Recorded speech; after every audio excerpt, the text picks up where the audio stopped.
ادعمونا بلايك للفيديو واشتراك بالقناة، فهذا يدعمنا كثيرا.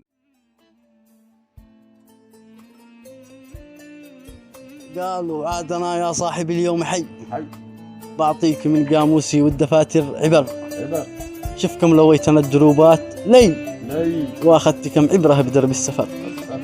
احذر لاحتقت في دنياك يا صاحي شيء، لا تطلب الناس من دون رب البشر، لا يغرك بالخلايق مظهر وزي، واحذر تثمن الجوهر حسب الصور، واكرم الضيف شوف لحاتم الطيب، كان بالكرم مضرب مثال مثل المطر، وجود بالموجود ولو كانت شربه من المي، واصفح عن المخطي لو جاء واعتذر، عادي ساير الناس ويتعرف على هذا وذي، لكن احذر لا تصير للناس مصدر ضرر، يحصد الخير من يروي بالخير الايام ري، راعي الشر بالشر يحصد من شره أشر، راعي الشر بالشر يحصد من شره أشر. سلامتكم.